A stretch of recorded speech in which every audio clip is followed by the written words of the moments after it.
ភាសាដែលយើងកំពុងនិយាយរាល់ថ្ងៃនេះគឺជាភាសាដែលមានអាយុកាលរាប់ពាន់ឆ្នាំនិងជាភាសាដែលចំណាស់ជាងគេបំផុតមួយក្នុងតំបន់អាស៊ីអាគ្នេយ៍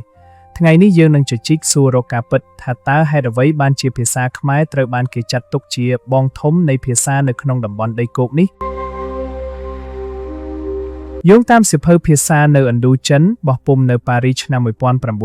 1948បានបញ្ជាក់ថាភាសាខ្មែរមានឥទ្ធិពលខ្លាំងក៏ព្រោះតែរដ្ឋដំបូងបង្អស់ក្នុងតំបន់គឺអាណាចក្រភ្នំឬហ្វូណនត្រូវបានកកើតឡើងដោយជនជាតិខ្មែរការរួមផ្សំគ្នារវាងវប្បធម៌ម្ចាស់ស្រុករបស់ព្រះនាងសោមានិងចំណេះដឹងព្រហ្មញ្ញសាសនាពីឥណ្ឌារបស់ព្រះបាទកៅណ្ឌិន្ទបានធ្វើឲ្យភាសាខ្មែរបុរាណចាប់ផ្ដើមមានរូបរាងនិងមានឥទ្ធិពលយ៉ាងខ្លាំង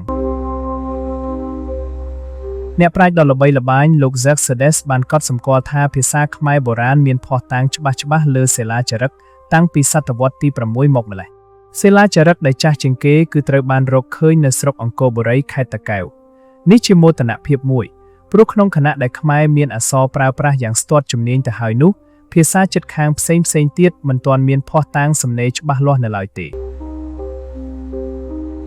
ដើម្បីឲ្យកាន់តែច្បាស់យើងមកមើលលំដាប់លំដោយនៃភាសាចំណាស់ក្នុងតំបន់ 1. ភាសាខ្មែរមានឥទ្ធិពលខ្លាំងជាងគេនិងមានភស្តុតាងចាស់ជាងគេបំផុត 2. ភាសាមនចាប់ផ្ដើមមានឥទ្ធិពលនៅសតវត្សទី7តាមរយៈអាណាចក្រទ្វារវតី 3. ភាសាចាមលេចឡើងនៅសតវត្សទី7ដែរក្នុងអាណាចក្រចម្ប៉ា 4. ភាសាម៉ាឡាយូនិងជ្វាចាប់ផ្ដើមលេចរូបរាងនៅសតវត្សទី7និងទី8 5. ភាសាភូមាចាប់មានឥទ្ធិពលក្រោយភាសាមន 6. ភាសាសៀមទើបតែមានឥទ្ធិពលនៅសតវត្សទី13ប៉ុណ្ណោះបន្ទាប់ពីការកកើតអាណាចក្រសុខោទ័យ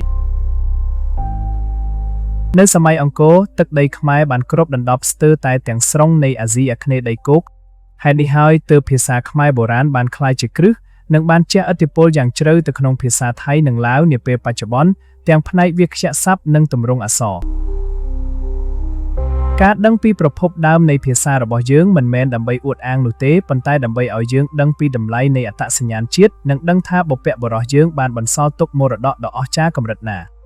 ចូលរួមគ្នាស្រឡាញ់និងប្រើប្រាស់ភាសាខ្មែរឲ្យបានត្រឹមត្រូវចុះអ្នកវិញ